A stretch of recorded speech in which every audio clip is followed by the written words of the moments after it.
اللہ تعالیٰ کا ارشاد ہے وَأَوْفُوا بِالْعَهْدِ إِنَّ الْعَهْدَ كَانَ مَسْئُولًا کہ لوگوں تم عہد کو پورا کرو کیونکہ تمہارے عہد کے تعلق سے تم سے پوچھ گچھ کرے گا، تم سے باز پرس ہوگی۔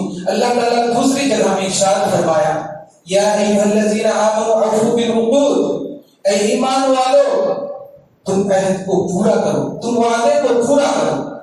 آج دیکھا یہ جاتا ہے کہ جب ووٹ لینے کا وقت ہوتا ہے تو ہمارے گھر گھر، ہمارے ڈور ڈور، ہمارے در در آتے ہیں اور بہت سارے وعدے کرتے ہیں، بہت سارے وعدے کر کے ہم سے ووٹ مانگ لیتے ہیں، ہم سے مت مانگ لیتے ہیں، ہم سے سہمتی لے لیتے ہیں، اور جب عہدے پر فائز ہو جاتے ہیں وہ سارے وعدے بھلا دیے جاتے ہیں۔ اور یہ چیز مخفی نہیں ہے، یہاں ذکر کرنے کی کوئی ضرورت نہیں ہے، بس اشارہ ہی کافی ہے۔ محترم حاضرین، آئیے سب سے پہلے اس عہد کو سمجھ لیتے ہیں کہ جس عہد کے تعلق سے اللہ تعالیٰ نے اس آیت کے اندر تذکرہ کیا ہے۔ عہد کسے کہتے ہیں؟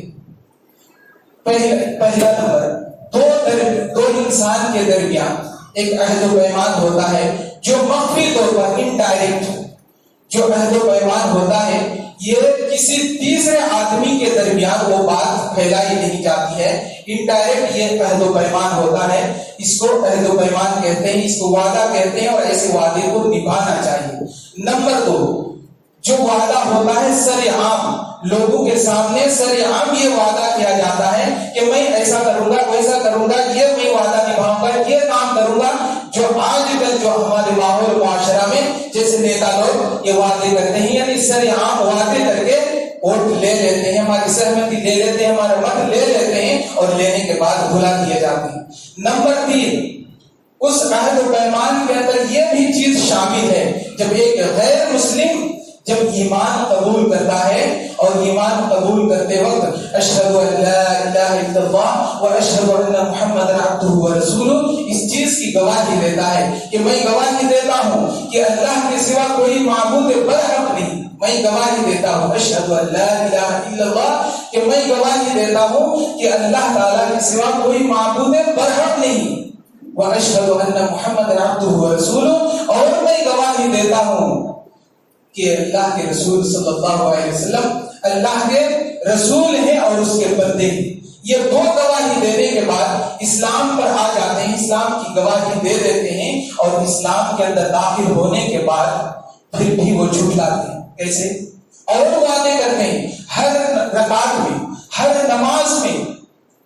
ایک انسان جب نماز کے لیے کھڑا ہو جاتا ہے، سورہ فاتحہ کو پڑھتا ہے، اور سورہ فاتحہ کے درمیانی وہ آیت ایاک نعبد و ایاک نستعین کہتے ہیں کہ اے میرے پروردگار ہم تیری ہی عبادت کرتے ہیں اور تجھ سے ہی مدد طلب کرتے ہیں، یہ وعدے یہ زبان سے اقرار کرنے کے بعد بھی جب یہاں سے نکل جاتے ہیں تو کسی درگاہ پر، کسی پیر کے پاس، کسی تعویذ اور ڈنڈے والے کے پاس جا کر کے وہ منت اور سماجت کرتے ہیں۔ تو یہ سارے وعدے اس کے اندر شامل ہیں، اس عہد و پیمان کے اندر شامل ہے، چاہے وہ خفیہ عہد و پیمان ہو، سر عام خفیہ عہد و پیمان ہو، یا تو پھر اللہ تعالیٰ کے ساتھ جو وعدے کیا ہو، یہ ساری چیزیں اس کے اندر داخل ہیں۔ اور ان ساری چیزیں اور ان سارے انسانوں سے اللہ تعالیٰ باز پرس کرے گا، پوچھ گچھ کرے گا کہ تم نے جو وعدہ کیا تھا، چاہے وہ میرے ساتھ ہو یا ایک دوسرے انسان کے ساتھ ہو یا تو پھر اپنے پرجا کے ساتھ ہو، تم نے وعدہ نبھایا تھا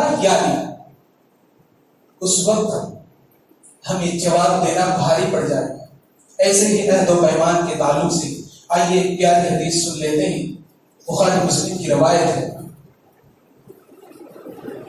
حضرت عمر رضی اللہ تعالیٰ بذات خود ان کا بیٹا حضرت عبداللہ بن عمر رضی اللہ تعالیٰ اپنے باپ سے یہ حدیث روایت کرتے ہیں، کہتے ہیں حضرت عمر رضی اللہ تعالیٰ بیان فرماتے ہیں کہ جب میری بیٹی حفصہ بیوہ ہو گئی تو مجھے بڑی فکر ہوئی کہ میری بیٹی بیوہ ہو گئی ہے، اس کا گھر بسایا جائے۔ جب ان کی عدت گزر جاتی ہے، حضرت عمر فاروق رضی اللہ تعالیٰ عنہ محلے میں اپنی نظر کو دوڑاتے ہیں کہ کون ایسا شخص ہے کہ جس سے میری بیٹی کا نکاح کر دیا جائے اور ان کا گھر بسا دیا جائے۔ یہ نظر پھرائے تو ان کے نظر میں سب سے پہلے حضرت عثمان غنی رضی اللہ تعالی عنہ نظر آئے. ان کے گھر پہ جاتے ہیں حضرت عمر فاروق رضی اللہ تعالی عنہ، ان کے گھر پہ حضرت عثمان غنی رضی اللہ تعالی عنہ کے گھر پہ جاتے ہیں، دستک دیتے ہیں، اندر بلاتے ہیں، سلام کلام کے بعد پوچھتے ہیں کس درس سے آنا ہوا. حضرت عمر فاروق رضی اللہ تعالی عنہ تھوڑا سا شرماتے ہوئے، کیونکہ بیٹی کا باپ ہے، شرم محسوس ہوتی ہی ہے، کہتے ہیں کہ عثمان غنی آپ کو معلوم ہے کہ میری بیٹی حفصہ بیوہ ہو چکی ہے، اور میں یہ چاہتا ہوں کہ میری بیٹی کا نکاح میں تم سے کر دوں، اسی غرض سے میں رشتہ لے کر کے آیا ہوں، کیا تم یہ رشتہ قبول کرو گے؟ تو حضرت عثمان غنی رضی اللہ تعالی عنہ نے کہا کہ میں سوچ سمجھ کر کے میں بعد میں آپ کو جواب دوں گا. یہ کہتے ہوئے حضرت عمر فاروق رضی اللہ تعالی عنہ اس مجلس سے اٹھ کر کے نا امیدی کے ساتھ وہاں سے چلے آتے ہیں. پھر اپنا نظر دوڑانے لگتے ہیں کہ اور کون دوسرا شخص ہے کہ جن کے میں پاس جاؤں اور اپنی بیٹی کا گھر بساؤں. ان کے نظر میں حضرت ابو بکر رضی اللہ تعالی عنہ آئے. ان کے گھر پہ جاتے ہیں، ان سے ملتے ہیں، سلام کلام کے بعد حضرت ابو بکر صدیق رضی اللہ تعالی عنہ سے پوچھتے ہیں کہ کس غرض سے آپ کا آنا ہوا. حضرت عمر فاروق رضی اللہ تعالی عنہ بیان فرماتے ہیں کہ ابو بکر آپ کو معلوم ہے کہ میری بیٹی حفصہ بیوہ ہو چکی ہے، ان کا شوہر جنگ بدر میں شہید کر دیے گئے ہیں اور ان کی عدت بھی پوری ہو چکی ہے. میں یہ چاہتا ہوں کہ میری بیٹی کا نکاح تم سے میں کر دوں، کیا تم راضی ہو؟ حضرت ابو بکر صدیق رضی اللہ تعالی عنہ کوئی جواب نہیں دیتے، تھوڑی دیر انتظار کرتے ہیں، جواب کا انتظار کرتے ہیں، کوئی جواب نہیں دیتے ہیں. نا امیدی کے ساتھ اس مجلس سے اٹھ کر کے چلے آتے ہیں کہ میں عثمان کے پاس بھی گیا، انہوں نے بھی انکار کر دیا، انکار تو کیا لیکن جواب تو دیا، لیکن حضرت ابو بکر صدیق رضی اللہ تعالی عنہ وہ تو جواب تک بھی نہیں دی. ان کو بڑا رنج ہو کہ آخر کچھ بھی جواب نہیں دیے، بڑا رنج ہوا. اسی درمیان میں اللہ تعالیٰ کے فضل و کرم سے حضرت حفصہ بنت عمر رضی اللہ تعالی عنہ کا نکاح اللہ کے رسول صلی اللہ علیہ وسلم کے ساتھ ہو جاتا ہے. جب نکاح ہو جاتا ہے اتفاق سے ایک دن حضرت عمر فاروق رضی اللہ تعالیٰ عنہ ادھر سے آ رہی ہے اور ادھر سے حضرت ابو بکر صدیق رضی اللہ تعالیٰ عنہ بھی ادھر سے جا رہے ہیں.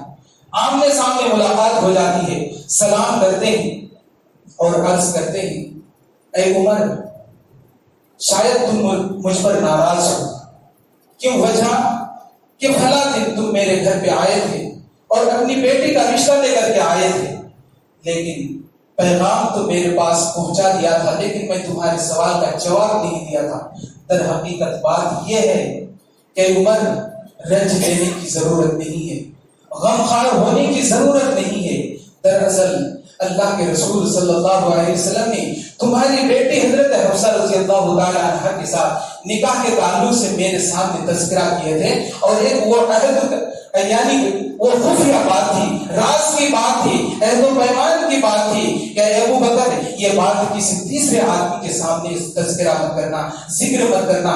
اس لیے میں نے اس راز کو چھپا کے رکھا تھا اور اسی بنیاد پر میں نے تمہیں کوئی جواب نہیں دیا تھا کہ جب تک کہ اللہ کے رسول صلی اللہ علیہ وسلم کا یہ فیصلہ پورا نہ ہو جائے تب تک میں اس بات کو میں کسی کے سامنے فاش نہیں کروں گا. بس یہی وجہ تھی اور اس کے اندر کوئی وجہ نہیں تھی.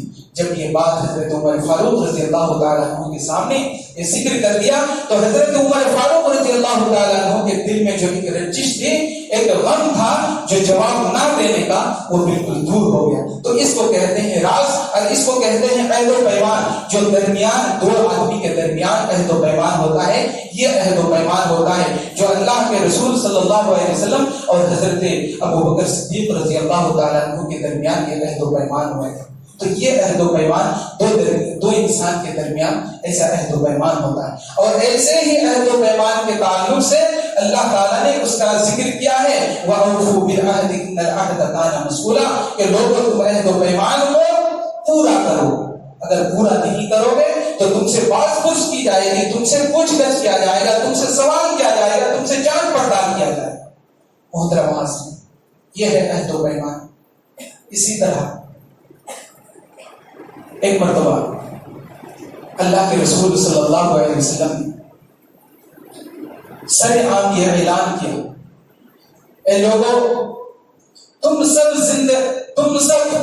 اپنے اپنے ذمہ دار ہو، الا کلکم راع و کلکم مسئول عن رعیتہ، کہ لوگوں سن لو کہ تم سب ذمہ دار ہو، الا کلکم راع و کلکم مسئول عن رعیتہ، اور ہر ذمہ دار سے ان کی ذمہ داری کے تعلق سے سوال کیا جائے گا۔ اللہ کے رسول صلی اللہ علیہ وسلم کا یہ جملہ پہلا جملہ تھا، اسی جملے میں یہ بات کافی ہو جاتی، لیکن اللہ کے رسول صلی اللہ علیہ وسلم نے آگے پھر الگ الگ طریقے سے الگ الگ ٹکڑے کر کے اللہ کے رسول صلی اللہ علیہ وسلم نے اس کی وضاحت کر دی۔ آگے ٹکڑے میں کیا کہا؟ الامام راع ومسئول عن رعیتہ، امام سے مراد مصلی پر کھڑے ہو کر کے نماز پڑھانے والا ہی امام نہیں، بلکہ امام کے معنی ہوتا ہے پیشوا، آگےوان، رہنما، ہر بڑے نیتا سے لے کر کے چھوٹے نیتا تک، ہر بڑے عہدے پر فائز جو ہیں ان سے لے کر کے چھوٹے چھوٹے عہدے پر جو فائز ہیں، وہ سارے عہدیدار اس میں امام کے اندر شامل ہیں۔ ہاں، یہ امام بھی شامل ہے جو مصلی پر کھڑے ہو کر کے نماز پڑھاتے ہیں، یہ بھی امام شامل ہے۔ محترم حاضرین، تو ایسے تعلق سے اللہ کے رسول صلی اللہ علیہ وسلم نے فرمایا الامام راع و مسئول عن رعیتہ، ہر حکمراں، ہر حاکم، ہر ذمہ دار ان کی ذمہ داری کے تعلق سے پوچھا جائے گا کہ تم نے اپنی ذمہ داری کما حقہ نبھائے تھے یا نہیں۔ الرجل راع فی اہلہ و مسئول عن رعیتہ، ایک آدمی اپنے گھر کا ذمہ دار ہے، اپنی بہو، بیٹی، بیوی، بچے، ان تمام کے ذمہ دار ایک شوہر ہوتا ہے، گھر کا ایک آدمی ہوتا ہے۔ اس آدمی سے بھی اپنے گھر کے تعلق سے پوچھا جائے گا کہ تم نے اپنے گھر کی ذمہ داری، بہو، بیٹی، بیوی، بچے، ان تمام کی ذمہ داری تم نے کما حقہ نبھائے تھے یا نہیں، ان کے بارے میں بھی پوچھا جائے گا۔ والمرأة راعیۃ فی بیت زوجہا، صرف شوہر ہی نہیں بلکہ بیوی سے بھی پوچھا جائے گا۔ والمرأة راعیۃ، اور اس عورت سے بھی پوچھا جائے گا ان کے شوہر کے گھر کی ذمہ داری کے تعلق سے کہ تم نے اپنے شوہر کے گھر کی ذمہ داری کما حقہ نبھائی تھی یا نہیں۔ ومسئولۃ عن رعیتہا، ان کی ذمہ داری کے تعلق سے اس عورت سے بھی پوچھا جائے گا، اور اس خادم سے بھی پوچھا جائے گا، جو خادم، جو غلام کسی کفیل کے ماتحت خدمت انجام دیتے ہیں۔ والخادم راع فی سید مالہ، اس خادم سے پوچھا جائے گا کہ تم نے اپنے کفیل، اپنے مالک کے مال کی ذمہ داری برابر نبھائی تھی یا نہیں۔ ومسئول عن رعیتہ، ان سے بھی یہ سوال کیا جائے گا کہ تم نے اپنی ذمہ داری نبھائی تھی یا نہیں۔ کلکم راع و کلکم مسئول عن رعیتہ، کہ تم سب ذمہ دار ہو، لوگوں تم سب ذمہ دار ہو۔ یہاں تو نام لے کر کے مرد کا نام لیا، عورت کا نام لیا، اور امام کا نام لیا، اور ایک خادم کا نام لیا، 4 آدمی کا نام لیا، لیکن آگے اور پیچھے دو جملہ سیم ہے کہ کلکم راع و کلکم مسئول عن رعیتہ، کہ تم سب ذمہ دار ہو۔ تو سب کے اندر تمام لوگ آ گئے، اور ہر ایک انسان کسی نہ کسی ذمہ داری پر وہ فائز ہے، اور وہ ذمہ داری کے تعلق سے ان سے پوچھا جائے گا۔ محترم حاضرین، بہت بڑی ذمہ داری ہے، بہت بڑی ذمہ داری ہے، ہمیں یہ آواز اٹھانی چاہیے۔ آج ہماری عزت و آبرو کے اوپر حملہ ہو رہا ہے، آج ہمارے جان و مال کے اوپر حملہ ہو رہا ہے، آج ہم چپ بیٹھے ہیں۔ اللہ تعالیٰ نے ہمیں ہاتھ دیا ہے، پیر دیا ہے، آنکھ دی ہے، کان دی ہے، یہ ساری چیزیں کس لیے دی ہے؟ اللہ کے رسول صلی اللہ علیہ وسلم نے ایک مرتبہ اپنے اصحاب سے کہا کہ اے میرے ساتھیوں، تم اپنے بھائیوں کی مدد کرو، چاہے وہ ظالم ہو یا مظلوم۔ مسلم کی روایت ہے، بالکل صحیح روایت ہے کہ تم اپنے بھائیوں کی مدد کرو، چاہے وہ ظالم ہو یا مظلوم۔ سوال کرنے والوں نے سوال کر کے فوراً پوچھ کے اللہ کے رسول سے کہ اللہ کے رسول، ہمیں یہ بات تو سمجھ میں آ گئی ہے کہ مظلوم کی مدد کرنی چاہیے، لیکن ظالم جو کسی کے اوپر ظلم و تشدد کر رہا ہے، ظلم و زیادتی کر رہا ہے، ایسے کہ ہم کیسے ہم ان کی مدد کریں؟ تو اللہ کے رسول صلی اللہ علیہ وسلم نے بڑے پیارے انداز میں سمجھایا، اور سمجھانے کے بھی طریقہ کتنا بہترین۔ اللہ کے رسول صلی اللہ علیہ وسلم نے کہا کہ جب ظالم اور مظلوم آپس میں منبھیڑ کرنے لگے، آپس میں لگ جائے، تو تم مظلوم کی مدد کرو، مظلوم کی مدد کرو۔ یہ ان کی مدد ہوئی، اور ظالم کو دفاع کرو، یعنی ان کو ہٹاؤ، پیچھے ہٹاؤ، یہ ہے ان کی مدد۔ یعنی جن کے اوپر ظلم زیادتی کی جا رہی ہے ان کی طرف تو مدد کا اشارہ کیا، اور جو ظالم ظلم کر رہا ہے اس کو دفاع یعنی پیچھے ہٹانے کا، اس کو ڈھکیلنے کا حکم دیا کہ اس کو تم ڈھکیل دو تاکہ ان کے اوپر ظلم تشدد نہ ہو۔ یہ ہے ظالم اور مظلوم کی مدد۔ اسی طرح اللہ کے رسول صلی اللہ علیہ وسلم، بخاری مسلم کی روایت ہے، اللہ کے رسول صلی اللہ علیہ وسلم سے ایک مرتبہ ایک صحابہ نے پوچھا کہ اللہ کے رسول، ہمارے گھر پر کوئی چور، کوئی ڈاکو، کوئی ظالم گھس آئے اور ہماری عزت و آبرو، ہمارے جان اور مال کے اوپر حملہ کرنے لگے، تو ہم کیا کریں؟ اللہ کے رسول صلی اللہ علیہ وسلم نے ارشاد فرمایا کہ تم ان کا دفاع کرو، اپنے جان اور مال کی حفاظت کرو، اپنی عزت و آبرو کی حفاظت کرو۔ اللہ کے رسول صلی اللہ علیہ وسلم سے پھر سے سوال کیا کہ اللہ کے رسول، ہم اپنے جان مال اور عزت و آبرو کی حفاظت کرنے کے لیے ہم ڈٹ گئے، اور ڈٹتے ہوئے اگر ظالم نے ہمیں مار دیا تو ہم کہاں جائیں گے؟ تو اللہ کے رسول صلی اللہ علیہ وسلم نے کہا کہ تم اپنی جان اور مال، اپنے عزت و آبرو کی حفاظت کی بنیاد پر اگر تم مارے جاؤ گے تو تم سیدھا جنت میں جاؤ گے۔ پھر اللہ کے رسول صلی اللہ علیہ وسلم سے سوال کیا گیا کہ اللہ کے رسول، ہم اپنی جان اور مال، عزت و آبرو کی حفاظت کی بنیاد پر جب ہم ڈٹ جاتے ہیں اور لڑائی کرتے ہوئے ہم ظالم کو مار دیتے ہیں تو وہ ظالم کہاں جائے گا؟ تو اللہ کے رسول صلی اللہ علیہ وسلم نے فرمایا کہ سیدھا وہ جہنم جائے گا۔ محترم حاضرین، یہ ساری حدیثیں، یہ ساری آیتیں ہمیں یہ سکھلاتی ہے کہ ہم جان اور مال کی حفاظت کریں، اپنی عزت و آبرو کی حفاظت کریں۔ یہ جو ہم اپنے آنکھوں سے دیکھتے ہوئے ہم بالکل چپ بیٹھے ہیں، یہ ظلم تشدد، یہ ظلم زیادتی ہمارے اوپر ہو رہی ہے۔ میرے دوستو، ہم بالکل ہٹے کٹے ہیں، ہماری ساری چیزیں ہم صحت و عافیت کے ساتھ ہم جی رہے ہیں، لیکن یہ صحت و عافیت، ہمارے ہاتھ اور پیر، ہمارے آنکھ اور کان، یہ ساری چیزیں کس لیے دی؟ اللہ تعالیٰ نے یہ ہر ایک چیز کو، ہر ایک عضو کو استعمال کرنے کا حکم دیا ہے۔ اللہ تعالیٰ نے ہمیں آنکھ دی ہے تو آنکھ دیکھنے کے لیے دی ہے، اور دیکھنے کے لیے کیا؟ اچھی اور برائی چیز، اچھی اور بری چیز کے درمیان فرق کرنے کے لیے دی ہے۔ کان بھی دی ہے تو سننے کے لیے، اور سننے کے لیے وہ بھی کیا؟ اچھی اور بری چیز کے درمیان فرق کرنے کے لیے، تمیز کرنے کے لیے دی ہے۔ زبان کس نے دی ہے؟ زبان بولنے کے لیے دی ہے کہ اگر کسی نے کوئی کسی کے اوپر ظلم زیادتی کر رہے ہوں تو اس کے خلاف وہ آواز اٹھائیں۔ یہ حق بات کہنے کے لیے زبان دی ہے۔ ہمارا ہاتھ اس لیے اللہ تعالیٰ نے دی ہے کہ صحیح جگہ پر وہ استعمال ہو۔ اگر کوئی ظالم تشدد کر رہا ہے، ظلم کر رہا ہے، تو ہاتھ کا استعمال ہونا چاہیے۔ پیر بھی اس لیے دی ہے کہ ہم چل کر کے اس ظالم کا مقابلہ کریں۔ یہ ساری چیزیں اللہ تعالیٰ نے ہماری عزت و آبرو کے لیے دی ہے، ہماری عزت و آبرو کی حفاظت کے لیے دی ہے۔ مسلمان بھائیوں، جاگنے کا وقت ہے۔ اللہ تعالیٰ نے سورہ انفال آیت نمبر 73 میں ارشاد فرمایا، بہت ہی اہم بات اور امپورٹنٹ بات ہے، والذین کفروا بعضهم اولیاء بعض، کہ لوگوں سنو، کافر، والذین کفروا بعضهم اولیاء بعض، کافر آپس میں ایک دوسرے کا دوست ہے، ایک دوسرے کا مددگار ہے۔ الا تفعلوه تکن فتنة فی الارض وفساد کبیر، پہلا ٹکڑا الگ ہے، دوسرا ٹکڑا الگ ہے۔ الا تفعلوا سے یہ الگ ٹکڑا ہے، الا تفعلوا سے یہ مسلمان مراد ہے۔ کہتے ہیں مثال دے کر کے، الا تفعلوا، اے مسلمانوں اگر تم نے ایسا نہیں کیا جیسا کہ کافر لوگ ایک دوسرے کے مددگار ہیں، ایک دوسرے کے حامی ہیں، ایک دوسرے کے دوست ہیں، اگر تم نے ایسا نہیں کیا ان کے جیسے تو تم کیا کیے جاؤ گے؟ الا تفعلوا تکن فتنة فی الارض، کہ اس زمین کے اوپر فتنہ پھیل جائے گا، وفساد کبیر، اور بہت بڑا فساد برپا ہو جائے گا۔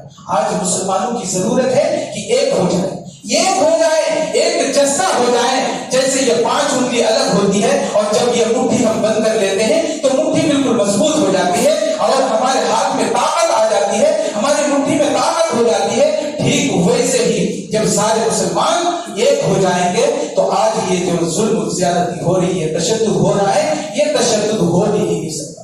آج ہم چپ ہے محترم حاضرین، چپ بیٹھنے کا وقت نہیں ہے، احتجاج کرنے کا وقت ہے، زبان کھولنے کی ضرورت ہے، ہمیں سرکار سے مانگنے کی ضرورت ہے، بدلہ مانگنے کی ضرورت ہے، انصاف مانگنے کی ضرورت ہے۔ آئیے وقت ہو چکا ہے، پیاری حدیث یہ خطبہ جمعہ کا آخری کڑی اور ایک پیاری حدیث، اس حدیث کو آج اس خطبے کے اندر سے لے کر کے جائیں گے تو ہمارے اس سماج کے اندر جو ایک بہت بڑی برائی ہے اس برائی کی سطح بات ہو جائے گی انشاءاللہ۔ حضرت جابر رضی اللہ تعالیٰ عنہ حدیث کے راوی بیان فرماتے ہیں کہ حضرت جابر رضی اللہ تعالیٰ اللہ کے رسول صلی اللہ علیہ وسلم ایک مرتبہ بلائے اور کہا کہ اے جابر، اگر بحرین سے مال میرے پاس آیا، اللہ کے رسول صلی اللہ علیہ وسلم کہتے ہیں، بخاری مسلم کی روایت بالکل صحیح روایت ہے، کہتے ہیں بحرین سے اگر مال آیا تو میں تمہیں ایسے ایسے ایسے دوں گا۔ یہ اپنے ہتھیلی کو ایسے کر دیا، یعنی یہ ایسے ایسے ایسے دوں گا، 3 مرتبہ، یعنی 3 مرتبہ لب بھر کر کے میں تمہیں مال دوں گا۔ اللہ کا کرنا ایسا ہوا کہ اللہ کے رسول صلی اللہ علیہ وسلم کی حیات میں نہ بحرین سے مال آیا اور نہ اللہ کے رسول صلی اللہ علیہ وسلم اپنا وعدہ نبھا پائے، انتقال کر گئے۔ ان کے بعد جب حضرت ابو بکر صدیق رضی اللہ تعالیٰ خلافت کی گدی، خلافت کی کرسی جب سنبھالے تو حضرت ابو بکر رضی اللہ تعالیٰ عنہ نے اپنا ایک اعلان کیا، سرعام اعلان کیا کہ اے ساتھیو، اللہ کے رسول صلی اللہ علیہ وسلم نے اگر اپنے حیات مبارکہ میں کسی سے کوئی وعدہ کیا ہو، کوئی عہد و پیمان لیے ہو، یا تو ان کا کوئی قرض باقی ہو تو میرے پاس آئیں، مجھ سے مطالبہ کریں۔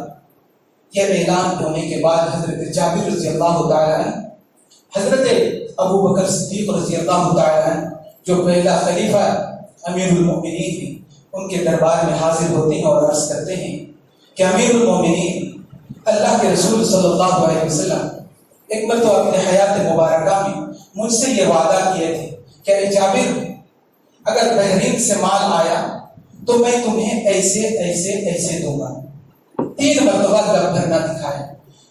امیر المومنین حضرت ابو بکر صدیق رضی اللہ تعالیٰ فوراً کھڑے ہوتے ہیں، گھر کے کونے پر بیت المال کا سکہ رکھا ہوا تھا، اپنا لب بھرتے ہیں اور اٹھا کر کے ان کے جھولی میں ڈال دیتے ہیں۔ حضرت جابر رضی اللہ تعالیٰ بذات خود وہ بیان کرتے ہیں کہ پہلے اس سکے کو میں نے گنا تو کتنا سکہ تھا؟ 500 سکے تھے، 500 سکے تھے۔ امیر المؤمنین نے کہا اے جابر، اسی طرح جیسے میں نے لب بھر کر کے تمہیں دیا، اسی طرح 2 مرتبہ اور تم بذات خود لب بھر کر کے لے لو، تاکہ اللہ کے رسول صلی اللہ علیہ وسلم کا جو وعدہ تھا وہ وعدہ پورا ہو جائے، کیونکہ اللہ کے رسول نے 3 مرتبہ دکھائے تھے کہ ایسے ایسے ایسے دوں گا تاکہ وہ وعدہ بالکل پورا ہو جائے۔ حضرت جابر رضی اللہ تعالیٰ عنہ کہتے ہیں کہ امیر المؤمنین حضرت ابو بکر صدیق رضی اللہ تعالیٰ عنہ کی اس بات پر میں نے اپنا لب بھرا اور 2 مرتبہ اور میں نے لے لیا اور میں وہاں سے چلا۔ محترم حاضرین، یہ ہے وعدہ، یہ ہے وعدہ، وعدہ اللہ کے رسول کیے تھے اور اس وعدے کو کس نے نبھایا؟ پہلا خلیفہ حضرت ابو بکر صدیق رضی اللہ تعالیٰ عنہ نے نبھایا۔ محترم حاضرین، اس کو کہتے ہیں ایمان، اس کو کہتے ہیں متقی، اس کو کہتے ہیں پرہیزگاری۔ یہ ہے ایمان کے جذبہ کہ وعدہ کوئی بھی کرے، وعدہ کوئی بھی کرے، لیکن اس وعدے کو نبھانا چاہیے، چاہے کسی بھی وعدے پر فائز ہو، وہ وعدے سے اتر گئے ہوں، چاہے وہ سابق عہدے دار ہوں، لیکن انہوں نے اگر وعدہ کیا ہو تو اس وعدے کو نبھانا چاہیے۔ موجودہ جو عہدے دار ہیں، عہدے پر فائز ہیں، اس وعدے کو نبھانا چاہیے۔ یہ میری کہانی نہیں ہے، یہ میری بات نہیں ہے، اللہ کے رسول صلی اللہ علیہ وسلم کی یہ بات ہے اور ان کی زبان مبارک سے یہ حدیث، یہ الفاظ نکلے ہوئے تھے۔